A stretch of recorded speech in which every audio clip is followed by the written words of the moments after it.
من أقامها فقد أقام الدين ومن تركها فقد هدم الدين وفي الرواية من تركها قد كفر.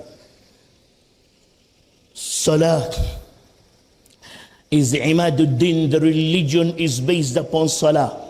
It is the foundation of this religion. Man aqamaha, whoever establishes it, faqad aqama ad-din, has established his deen.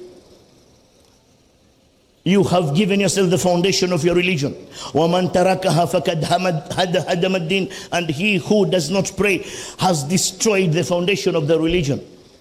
And in another riwayah, the hadith says, whoever will leave it, فَقَدْ كَفَرْ, whoever will stop praying, then he has become a disbeliever. And the translation is that, how do you become a disbeliever? Is when you don't pray because you don't think it's part of the religion, or you don't pray because you don't see it as wajib, then you automatically become a kafir.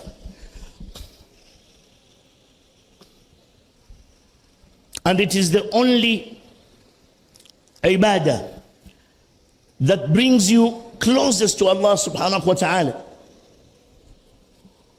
أقرب ما يكون العبد لربه وهو ساجد. The closest a servant is to Allah subhanahu wa ta'ala, his creator, is when he has put his foremost point on earth, is when you're prostrating. Subhanallah. Prostration, sujood, is the ultimate submission to Allah subhanahu wa ta'ala. And that is why it says, fi simahum athar as-sujud. You will be able to know them by the alama, or the sign that they have on top of their foreheads, whether it reveals or it doesn't reveal. How will Rasul know us on the day of judgment? He will know us by our sima, because when we prostrate, this part, the skin becomes a bit rough. That is how Rasul, and it will be shining in the day of judgment. That is, for the place that we prostrate, it will be shining. For the limbs that we used to take ablution, they will be shining. They will be glowing. And that is how Rasul sallallahu will know us, will be able to differentiate us from other qawm, from other people, from other people that followed other prophets. Subhanallah. It is not zakah. It is not sawm. It is not anything else but salah. And look at salah. Why salah? You see, sawm is actually yours. Sawm is yours. And that is why Allah says, "As-sawmu li wa ana ajzi bih." Sawm is mine and I am the one who's going to pay it. Because in the real ethical sense, the only person that truly knows your fasting is Allah. You could tell us, "Ana sa'im," and you're yawning, but you've eaten breakfast in the morning. So it's only Allah who really knows your fasting. And that is why He is the only one that is going to reward you for your sawm. Zakah, you will give it. We see you as you have given it out. And it has been properly distributed, but we really don't know your intentions. Only Allah knows your intention. Salah, you have to bring yourself to pray. You have to take yourself to the masjid. And you have to do so much. You have to start with tahara. Taharat al-badan. Taharat al-thiyab. You have to clean your body. You have to clean the clothes that you're wearing. Taharat al-makan, you have to pray in a clean place. And then now you pray. And then what does Rasul tell us about salah? And why am I saying it's the most significant of any other deed? Rasul tells us, Allah subhanahu wa ta'ala tells us in the Quran, "Inna salata tanha anil fahsha'i wal munkar." It is the only deed, if it is properly done, the only deed, when properly done, it will keep you away. Be a barrier between you and ma'asiyah. Be a barrier between you and the evil deeds.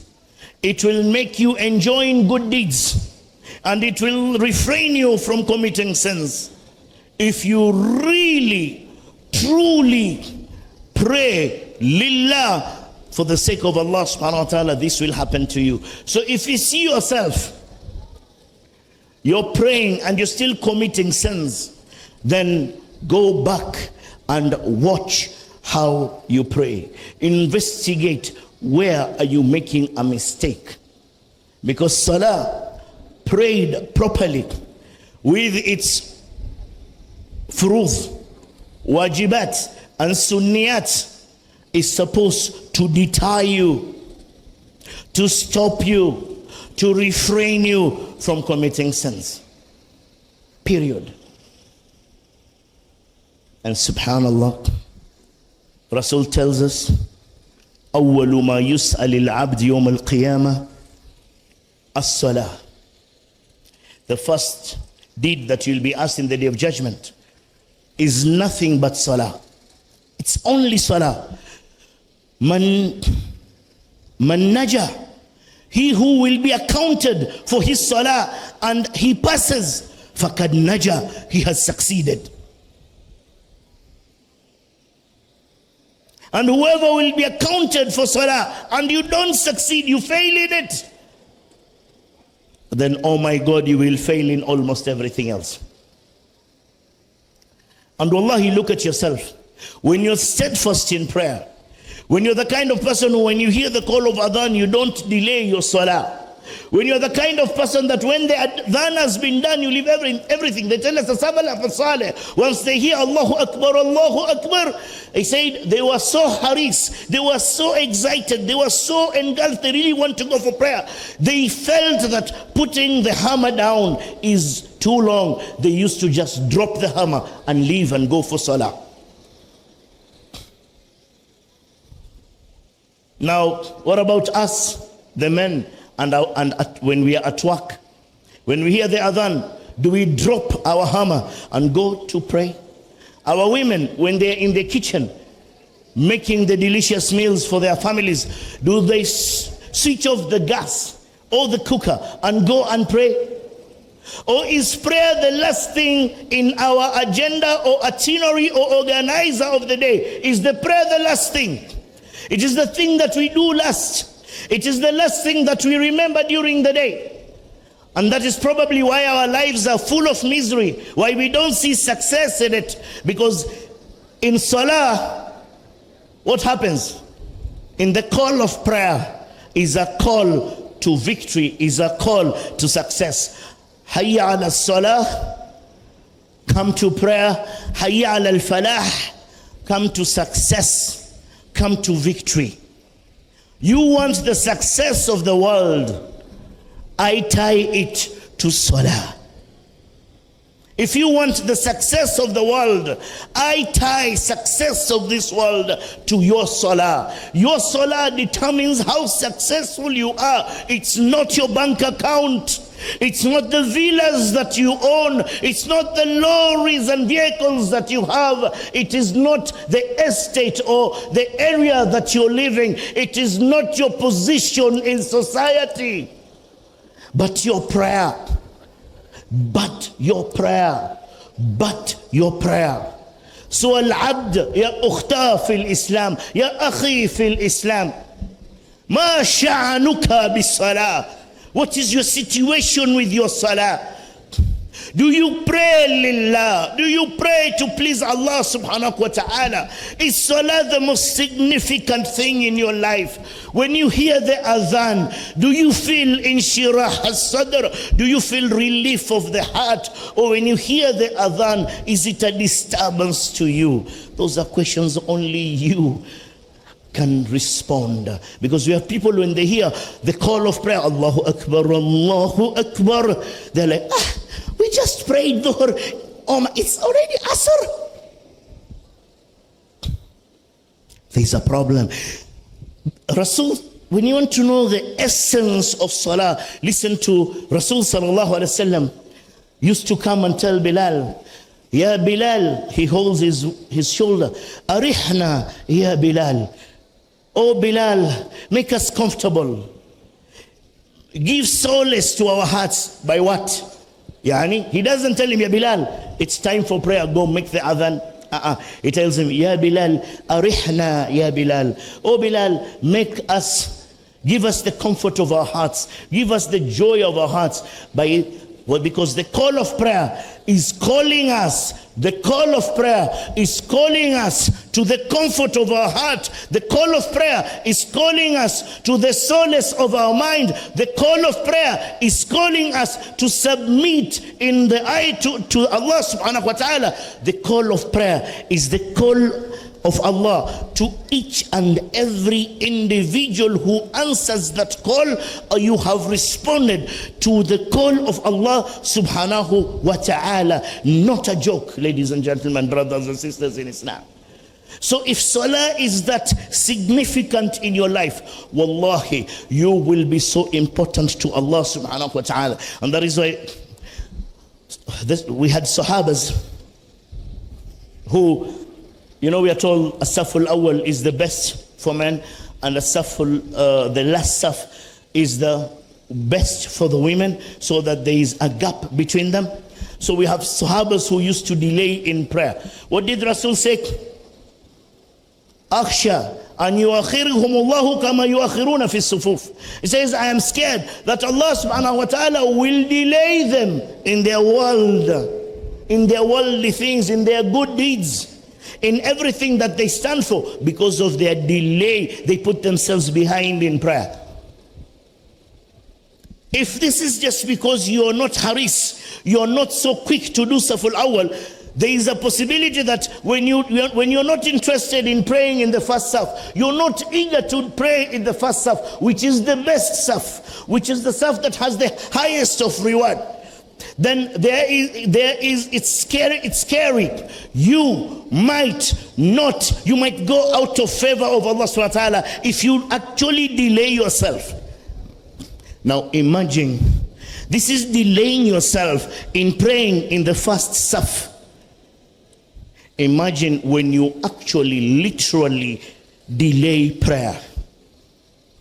Now imagine when you completely don't pray it. Rasul says, إِذَا رَأَيْتُمُ الرَّجُلَ, if you see a person, يَعْتَادَ الْمَسَاجِدِ, he goes and comes back from the mosque, فَاشْهَدْ لَهُ بِالْإِيمَانِ, bear witness that that's a believer, that's a mu'min. Salah distinguishes between us. Those of us who are haris to pray in the masjid are better than us who do it in our offices, who do it at home, who do it elsewhere. Yes.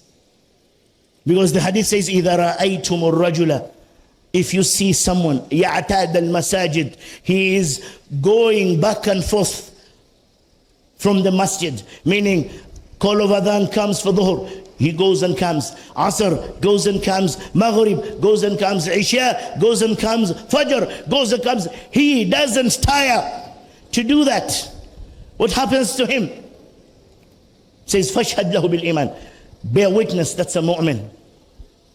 That is one of the alamat al-mu'minin, your steadfastness in prayer. Now, most of the time, we are so steadfast in everything else. You're a wonderful businessman, successful in everything that you do. Your balance sheets are making profits every year. But when it comes to salah, your balance sheets always have issues and problems. Then that's how your hereafter is going to be. Allah, salah is the key to our success. And so long as we are talking about success, I want to really zero in on salah, because it is one of those things that I can easily tell you to embrace, and you will be successful in this world. We are not all rich to be able to afford zakat. We are not also healthy to be able to fast Ramadan. Our women, their days, they don't fast naturally because the religion has allowed them. Men, some of us are sick, some of us are too old to actually fast. Prayer is the only one that doesn't have an other. Salah is the only ibadah that doesn't have an other. To the extent that if there is completely no water, Oh sand, you're allowed to pray without the tahara. Subhanallah. To pray without wudu. That is how significant prayer is. Umar, when he was stabbed by Abu Lu'lu al-Majusi while he was leading Fajr, he was stabbed and he cut him under the belly button, which is a terrible wound that we can never heal, and especially during the time. So they called the doctor, and the doctor said, give him a cup of milk. And Umar drank milk, and it came out of the wound. And he looked at fellow Sahabas and said, Umar can survive this wound. Look at what the Sahabas were doing to him. Umar will be going in and out of fainting. Every time he comes back conscious, they tell him, Umar, you have not prayed your Fajr. Do it now. Subhanallah. They were not concerned Umar is bleeding. They were not concerned Umar, milk has come out of his wound, Umar is going to die. They are concerned Umar might die without praying Fajr. And Ikhwat al-Kiram, we are talking about Umar, we are not talking about anybody else. This is not me and you, this is Umar al-Faruq alladhi faraq Allahu bihi bayna al-haqqi wal-batil. Umar used to tell Rasul something, the Quran comes corresponding to it. Mulham. He's just not anyone. And the Sahabas were telling him, Ya Umar, every time he comes back to conscious, he's reminded he has not prayed. That is the significance of Salah in Islam.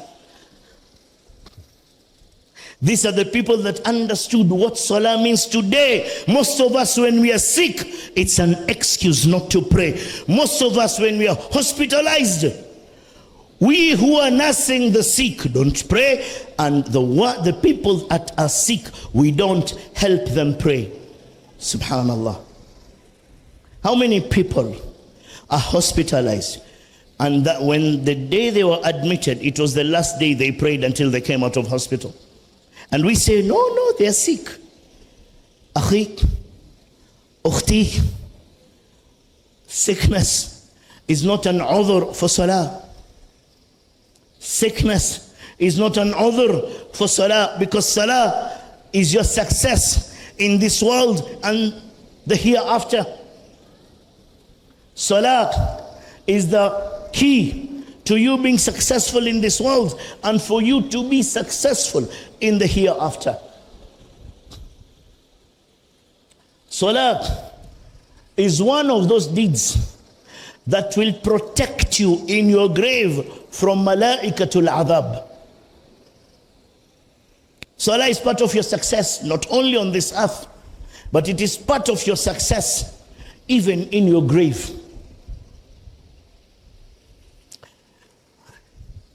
To show you again, to reiterate how significant Salah is, Allah subhanahu wa ta'ala will appear once in front of us in the Day of Judgment. And then He will leave us and appear again. And we will be asked by the malaika to prostrate. And people will not prostrate, and they will say, As-saq, As-saq, As-saq, because Allah has come looking different from the way He appeared in the first instance. Then Allah sayakshifu an saqihi. Allah will show the saq. And immediately does that, a glow of light will encompass the congregation. Every human being from Adam to the last individual that prostrated lillahi, did as used to do sujood lillah, will automatically prostrate. And the disbelievers will remain standing. They will wish to prostrate because they see people prostrating, but their backs will be as hard as wood. Words of Rasul sallallahu alaihi wasallam, not my words. And at that moment, the people that prayed will be distinguished from those who don't. Everybody that remains standing will be taken out of the congregation by the malaika, forwarded to Jahannam. That's the power of Salah to the success of the hereafter. And I've chosen it. The speakers that will come, mashallah, Dr. Mufik Mufti Menk and Dr. Muhammad Salah, will expound more on these other features. But I felt, let me just concentrate on one aspect that if you adhere to, you will surely succeed here on earth and tomorrow in the hereafter. And what more do we want to Allah? In prayer you find everything, subhanallah. Have you realized the physiotherapists in the world have discovered that our movements of salah, our ruku, i'tidal, sujood, is such a good way of massaging your back muscles and your bones. It has such a wonderful effect even in your blood circulation. As you're in sujood, it is the moment whereby your arteries and veins completely move the blood with ease to the entire body while you are in sujood. They have also discovered that when you're in sujood and you're prostrating, your forehead acts as earth and you release the negative charge, because as a human being, we have electricity flowing in us. Each and every one of us, electricity flows in you. Okay?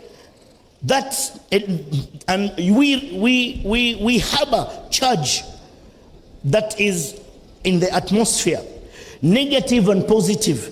When you see yourself frustrated and stressed, means you have so much negative charge in you, you really need to go pray. And maybe we're asking ourselves, why do we have Fajr, then we have Ishraq, then we have Duha, then we have Dhuhr, then we have Asr, then we have Maghrib, then Isha again? Why? Then you have the Sunnahs. Because every time we prostrate, we release negative charge that is causing negativity in your body. Subhanallah. Scientifically proven, not words of Muslim scholars. Scientifically proven. And the movement of Salah, scientifically proven. It's a therapy to the body. The circulation while you're in sujood, scientifically proven. What more do we need? What more do we need? When you take ablution, Rasul has given an example of a river outside your door. He says if you are to take a bath 5 times a day on that river, will there be any dirt left on your body? The Sahaba tells him nothing, you'll be so clean. He says, كَذَلِكَ الصَّلَاةِ. That is how Salah wipes your sins. That is how Salah wipes your sins. الصلاة إلى الصلاة كفارة لما بينهما. Between one prayer to another, it's a reason for Allah subhanahu wa ta'ala to forgive your sins.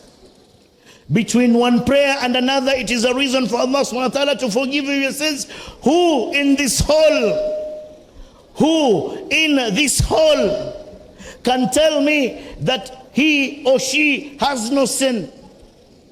Wallahi none. Because we are all sinners. كلكم خطاؤون وخير الخطائين التوابون والصلاة من أسباب المغفرة والتوبة. Every one of us is a sinner, and the best of sinners are those who repent.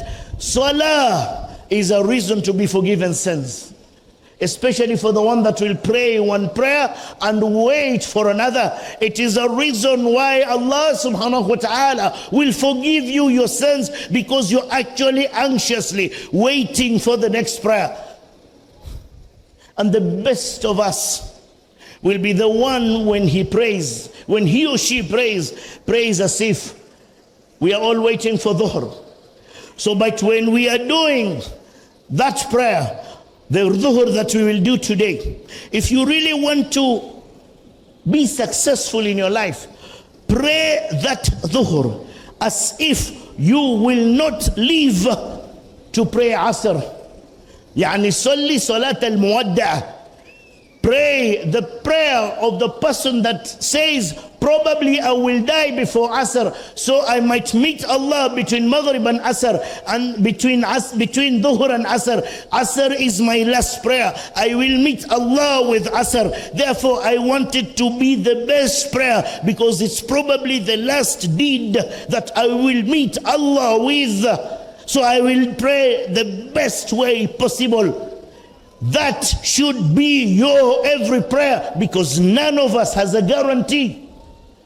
None of us has an agreement between him and Allah that we will live longer, that we will actually even come out of this hole alive. May Allah give us long life full of khair and barakah from him. Ikhwat al-afadhal, salah becomes paramount. I tell you, salah is the key to success. One of the keys to success is salah. Allah, you want to be successful in your business, pray. Rasul sallallahu alayhi wasallam, إِذَا فُزِعَ بِشَيْءٍ, if he was disturbed by something. Rasul sallallahu alayhi wasallam, if something disturbed him, if a crisis suddenly befell upon him, what would he do? What would he do? Kharra ila salah. He will quickly go, take ablution and pray. Sister and brother in Islam, either fazi'aka shay, when you have a crisis in something, you call me and you call someone. We have a crisis in something, we call someone. Wrong. You need to make the call up there. Don't call anyone. Take ablution, speak to Allah. That's the call of prayer that you need to make. You need to make a call of prayer. Pray. That's the someone you should call, is Allah subhanahu wa ta'ala. He is the guarantee. He will never fail you. Whatever you ask, he will not. He has capacity of not only giving you what you ask, but the capacity of giving you better than what you ask. He has the capacity of giving you, make your prayer reward in the day of judgment, or making your prayer a reason to avert a calamity on you. That is Allah subhanahu wa ta'ala. And that is why a Muslim, mujarrad, you're a Muslim, you are successful. And that is what the hadith says, Ajaban li amri al-Muslim. It says, it's amazing and exciting and surprising is the situation of a believer. Why? If he is befallen, when Allah bestows a blessing on him, and he thanks Allah subhanahu wa ta'ala, he earns reward. And when a calamity befalls him, and he exercises patience, he earns reward. And then Rasul says, وَهَذَا لَا يَكُونْ إِلَّا لِلْمُؤْمِنِ, and this situation only happens to a mu'min, a believer, and no one else. Another key of success is being a mu'min. Prayer, patience, having prayer, now practicing patience, having the iman, continuously doing good deeds as it is prescribed in Surah Al-Asr, enjoining Islam as we ought, as prescribed by Allah subhanahu wa ta'ala and Rasul, and wallahi you will be successful. Wallahi, paradise will be your abode, starting with your grave. Brothers and sisters in Islam, our graves, each and every one of you, me included, we have two places. We have two places. We have a place in paradise, and we have a place in hell. The decision is yours. Where do you want to end up to? According to your deeds, when you are in your grave, a window will be opened. Whatever you will see through that window, that is not where you're going. So behold, that when the window is opened in your grave, you see Jahannam. It means that is not where you're going. Wail, kullal wail on you, oh my God. When the window is opened and you see paradise, if you're a man, you will see your Hurul Ain crying for you. It will mean that is not where you're going.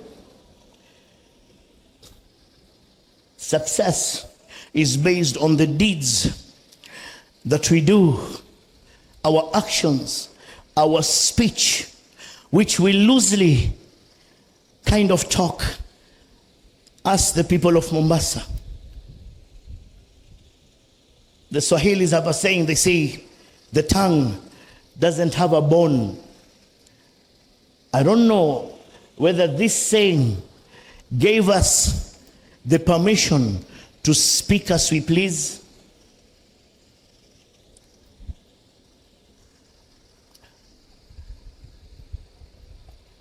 Rasul Sallallahu Alaihi Wasallam is telling Mu'adh, Amsik alayka hadha ya Mu'adh. Hold tight to your tongue, ya Mu'adh. Mu'adh is shocked. Mu'adh bin Jabal radiallahu anhu. Rasul Sallallahu Alaihi Wasallam, what do you mean? Anu akhadh bima naqulu bi alsinatina ya Rasulullah. Are we going to be taken into account by what we speak with our words? Rasul tells him, Thaqulatka ummuka ya Mu'adh. Thaqulatka ummuka ya Mu'adh. Ama yakubbu fi jahannama illa bihasaidi alsinatihim. They will not be thrown into Jahannam in multitudes, in groups, only because of the harvest of their tongues. Won't they be thrown in groups to Jahannam only because of the harvest of their tongues? The words they spoke, words that are so easy for us to say. We backbite, we abuse, we bear false witness, we talk vulgar, we talk ill of others. We talk ill of others in their absence. We abuse people in their presence. We ridicule people. We look down upon them with our tongues. And somebody actually brags and says, I have a lashing tongue. And that becomes your kind of profile. Somebody said, I am known for my lashing tongue. Or I am known for my tongue that cuts like a sword. If you only knew that tongue that lashes, that tongue that cuts like a sword, that tongue, you will hang by it in Jahannam. We are held to account for every word we utter. Another success is hold your tongue to account, to the extent that the Sahabas Ridwanullah alayhim used to put small stones in their mouth that will not hurt them. Why? So when they hear people talking, or when you talk to them, they will only remove the stone to respond if it is khair. Otherwise they'll just keep quiet and leave the stone in their mouth. Imagine the extent they went to make sure that they only speak what is right. The actual Sahabas Ridwanullah alayhim, Sahabas. Do you know what it means to be a Sahaba? Sahabas were specially chosen by Allah subhanahu wa ta'ala to be companions of Rasul sallallahu alayhi wasallam in the midst of the multitudes of human beings that He created. He chose them. Allah chose them to accompany Rasul. Me and you were not chosen. They were chosen because they were better than us. They had something special in them. And Sahabas are putting stones in their mouth so that they just don't speak anything that comes to their mind. They are guarding their tongue. And we are so loose in our tongue. Can we compare ourselves to Sahabas in terms of good deeds? Can anyone in this hall compare he or herself to Sahabas in terms of good deeds? Abadan. Rasul says, As-Sahaba, Ridwanu alayhim, إِذَا أَنفَقُوا ذُرَّ, if they are to give a small grain in sadaqah, and we are to give a mountain of gold in sadaqah, they will earn better reward than us. Because they believed in Rasul, when believing in Rasul was everything. When believing in Rasul meant probably you could be executed to death.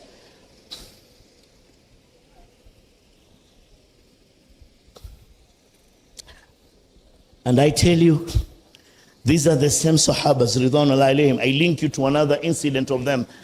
These are the same Sahabas. These are the same Sahabas that Allah subhanahu wa ta'ala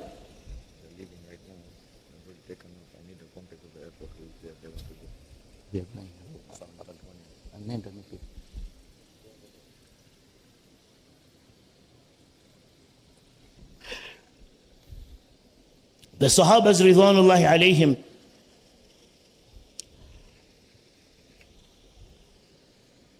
when they went for the battle of Badr, when they went to the battle of Badr, not the battle of Uhud, I'm sorry, the battle of Uhud, they were told to stand on a hill. Today that hill is known as Jabal Rumat, and not to come down until Rasul tells them. He tells them, whatever happens, whether we win or lose, don't come down the hill. Whether we win or lose, don't come down the hill. Then, in a moment of confusion, when we won the first round, the Muslims won, the disbelievers were running away helter-skelter. The Sahabas had an argument on top of the hill, said, Ya Jama'ah, we have won the war. Let's go down and collect spoils of war. We have won. Jabir, Abdullah bin Jabir, who was the leader of the 40 that were on the hill, tells them, Ya Jama'ah, Rasul told us not to go down, come what may. He says, no, Rasul meant, he said that to insist that we remain up here, because if we are to be defeated. But now that we have won, I don't think he meant that. Because we have won, why should we continue guarding the mountain or guarding this area? So in the moment of that exchange, 30 went down and they left 10 up there. Remember, they didn't defy Rasul Sallallahu Alaihi Wasallam because they intended to defy him. Remember, they didn't defy Rasul Sallallahu Alaihi Wasallam because they intended to defy him. They had an argument and everyone understood that direction of Rasul, interpreted it in their own way. They differed in interpretation. The interpretation caused a big loss, because you all know the history. Allah punished them. 70 of the Sahabas passed away, were martyred on that day. Among them, Sayyidu Shuhada Hamza, uncle of Rasul Sallallahu Alaihi Wasallam, radiyallahu anhu arda, and Musab ibn Umair, and this Abdullah ibn Jabir, and many other Sahabas ridwanullahi alayhim, 70 of them in number. Big loss. We didn't lose. I want you to understand, we didn't lose the war. It was kind of a draw, because they martyred 70 of us and we killed 70 of them. Allah says, whatever happened in Badr, bima kasabat aydihim, they got whatever they got in Badr, 70 of them dying. They didn't get a decisive defeat because of what they did with their own hands. These are the best people on earth after Rusul. I want you to understand this. The Sahabas ridwanullah alayhim, according to Muslim scholars, are the best human beings after Rusul and Anbiya. These are the Sahabas.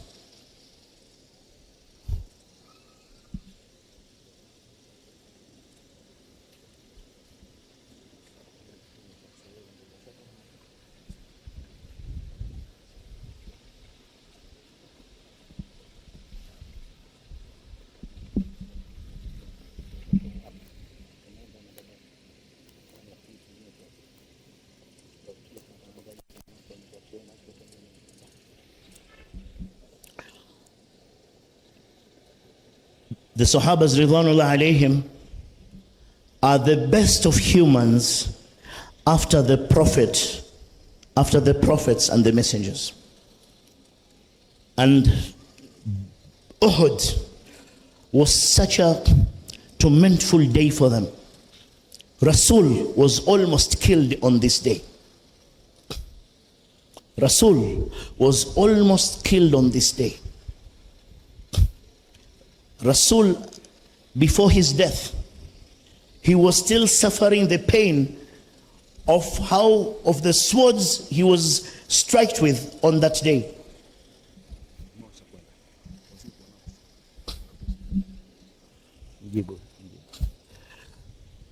Rasul,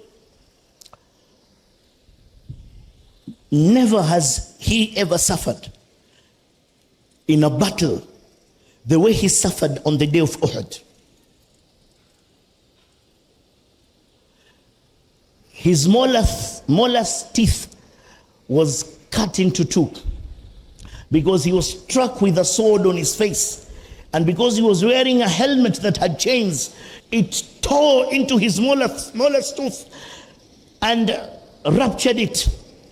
It was so difficult to remove the chain until a Sahaba had to bite it out of his cheeks. The day of Uhud, Rasul had so much blood on his face that he couldn't see properly. He had to wipe blood the way I'm wiping my sweat.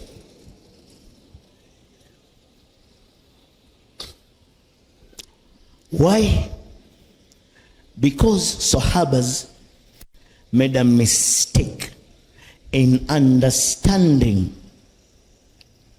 his instructions. They never intended to fail him.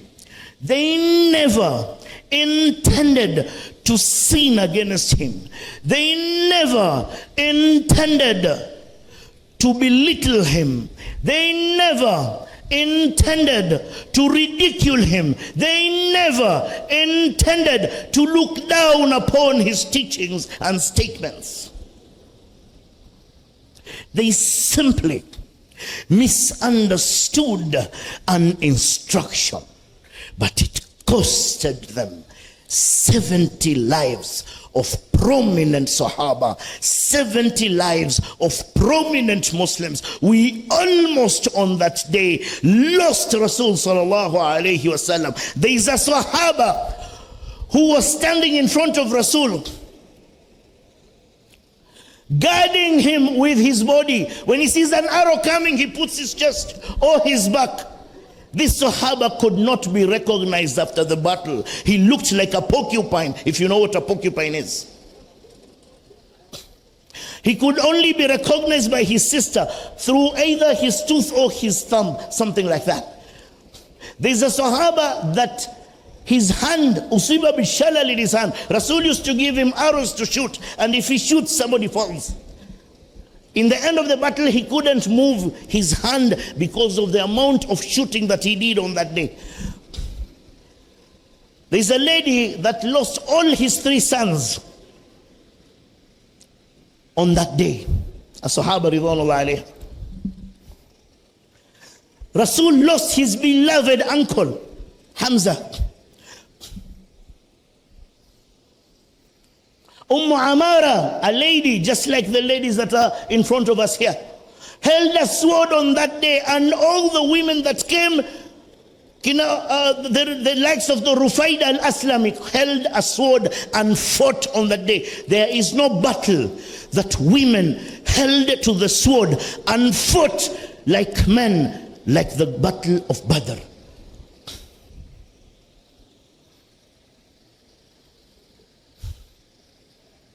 If Allah can let this happen because of a misunderstanding of a directive, what will Allah let happen to us? I've told you, I've built an introduction. These are the best men that ever lived. If they were to be wiped out, we wouldn't have Islam. If they give in charity a grain, and we give in charity gold, Allah will give them even a better reward than us. Allah will give them more thawabs than us. This is their profile. But when they made a mistake of interpreting the words of Rasul sallallahu alaihi wasallam, they were punished by a defeat coming to me and you.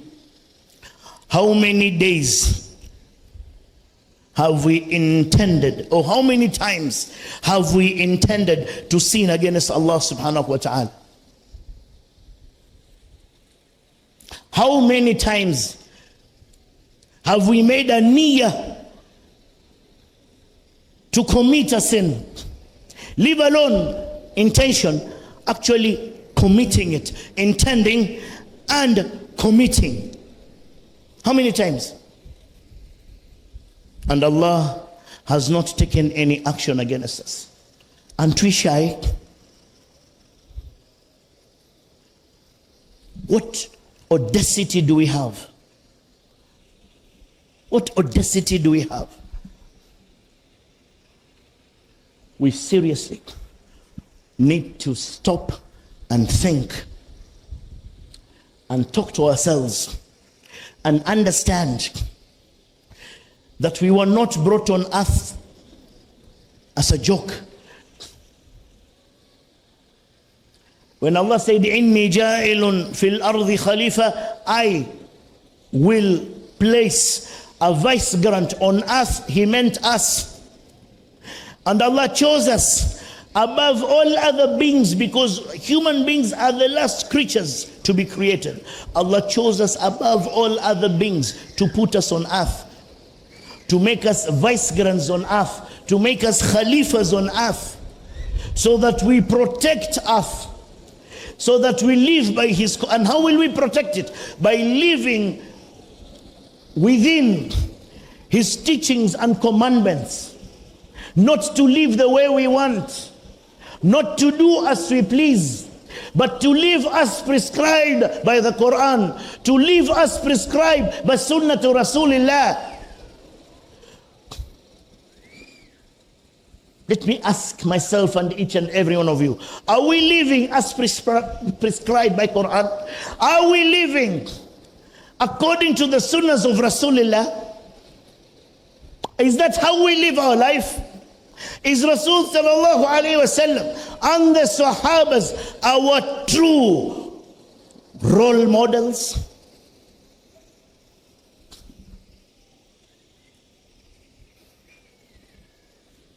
Or do we see role models as others? Do some of us ever feel Islam is too difficult? Do the women of Islam see the hijab as oppression? Do the men of Islam see adhering to the tenets, the teachings of Islam as lack of freedom?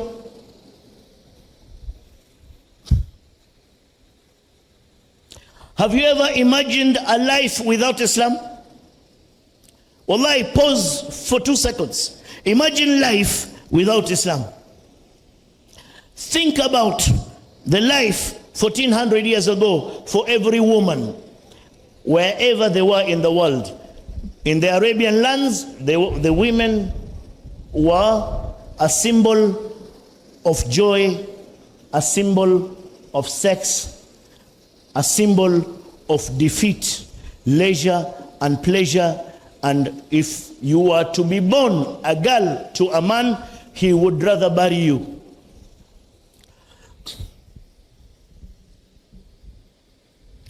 Before the coming of Islam, men used to fight because of alcohol. Men used to fight because of a dispute that took place in the area where they drank alcohol.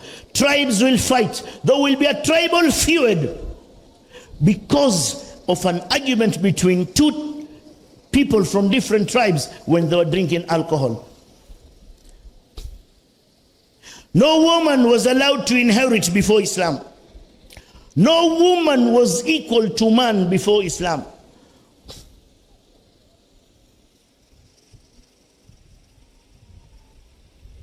And that is why I say,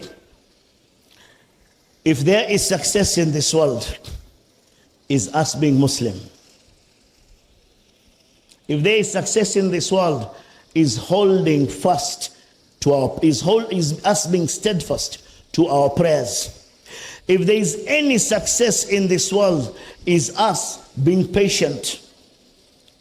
If there is any success in this world that will lead us to the success of the hereafter, is stopping to sin against Allah subhanahu wa ta'ala.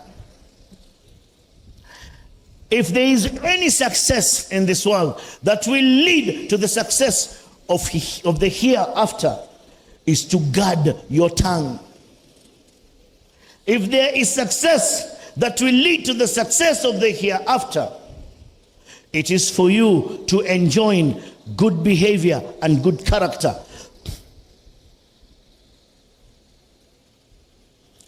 Rasul sallallahu alaihi wasallam says, أكثر ما يدخل الناس الجنة. One of the deeds that will take a majority of people, yani many people, to paradise are two things. At-taqwa, fear of Allah subhanahu wa ta'ala, wa husn al-khulq, and good character.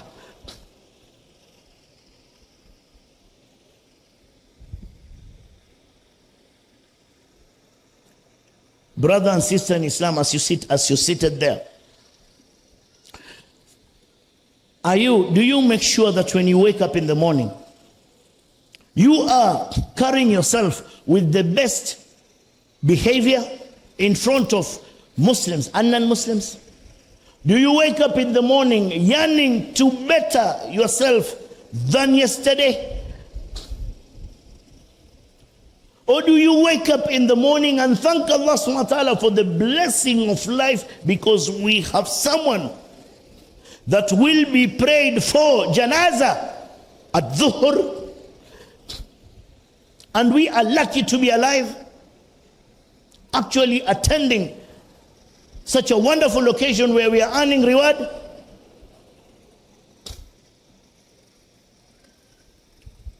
I leave you with that contemplation as I take a break and I leave, and I pray to Allah subhanahu wa ta'ala that whatever we have been blessed to speak to you today will touch your heart, make you a better Muslim, and come out of this day more successful than the way you come. I beg to take a short leave, and I'll be back with you in a short while. Subhanallahumma bihamdika nashhadu la ilaha illa ant nastaghfiruka wa natubu ilayh. Shukran wa jazakumullah khair.